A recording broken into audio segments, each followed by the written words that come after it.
கர்த்தருடைய பரிசுத்தமுள்ள நாமத்திற்கு ஸ்தோத்திரம். இன்றைய நாளின் கர்த்தருடைய வார்த்தையாக ஏசாயா தீர்க்க தரிசன புஸ்தகம் 41வது அதிகாரம் 16வது வசனம். நீயோ கர்த்தருக்குள்ளே கலிகூர்ந்து இஸ்ரவேலின் பரிசுத்தருக்குள்ளே மேன்மை பாராட்டி கொண்டிருப்பாய்.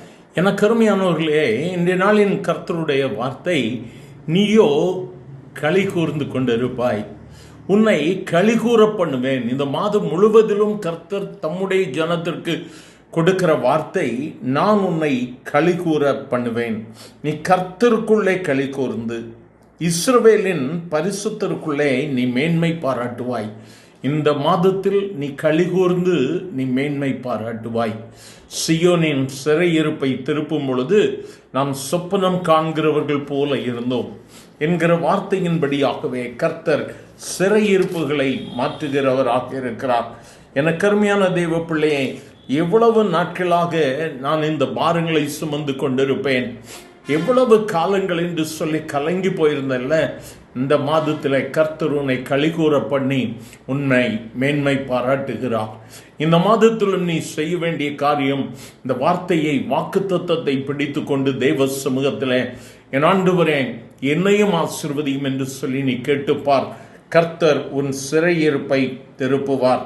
வேதம் சொல்லுகிறது, உங்கள் கண் காண நான் உங்கள் சிறையிருப்பை திருப்பும் போது பூமியில் உள்ள சகல ஜனங்களுக்குள்ளும் நான் உங்களை கீர்த்தியும் புகழ்ச்சியுமாக வைப்பேன் என்று கர்த்தர் சொல்லுகிறார். இது கர்த்தருடைய வார்த்தை. என் ஆண்டவராகிய இயேசு தம்முடைய ஜனங்களை கீர்த்தியும் புகழ்ச்சியுமாக வைப்பார்.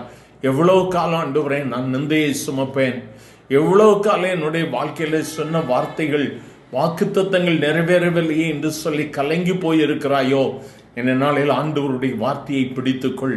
அவர் உன்னை களிகூற பண்ணுகிற தெய்வம் மட்டுமல்ல, அவர் உன்னை மேன்மை பாராட்டுகிறார்.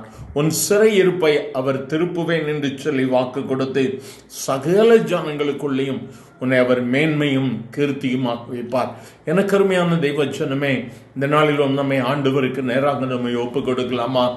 ஆண்டவர் வார்த்தையை தந்துட்டார் அப்படின்னு சொல்ற மகிழ்ச்சியோடு கூட அனுதினமும் அந்த வார்த்தையை பற்றி பிடித்து கொண்டு, உம்முடைய வார்த்தை ஒரு நாள் போய் சொல்லுவதில்லை ஆண்டவரே, என் வாழ்வில் அற்புதத்தை செய்யும், என் குடும்பத்தில் அற்புதத்தை செய்யும் என்று சொல்லி நீ ஆண்டவரை நோக்கி கெஞ்சுவாயானால் நிச்சயமாகவே உனக்கு பதிலை ஆண்டவர் கொடுப்பார். சியோனின் மகிமை, சியோனின் சிறையிருப்பு மாறும். கர்த்தர் உனக்கு செய்கிற காரியம் அற்புதமாயிருக்கும். அவரை நோக்கி பார்க்கலாமா? எங்கள் அன்பின் ஆண்டவரை, ஆசீர்வதிக்கப்பட்ட இந்த நல்ல காலை வேளைக்காக நன்றி. இந்த மாதத்தின் முதலாம் நாள் உம்முடைய பிள்ளைகள், என் கர்த்தருடைய வார்த்தைக்காய் காத்திருக்கிற உம்முடைய பிள்ளைகளுக்கு நீர் களிகூற பண்ணி கொண்டிருக்கிறேன். இந்த மாதத்தில் உம்முடைய பிள்ளைகளை நீர் மேன்மை பாராட்டுகிற தயவிற்காக உமக்கு ஸ்தோத்திரம். கீர்த்தியும் புகழ்ச்சியுமாக சகல ஜனங்களுக்குள்ளும் உம்முடைய பிள்ளைகளை வைக்கிற தயவிற்காய் ஸ்தோத்திரம். உம்முடைய நாமத்தை மகிமைப்படுத்தும், ஆசீர்வதியும். இயேசுவின் நாமத்தில் பிதாவே, ஆமென், ஆமென்.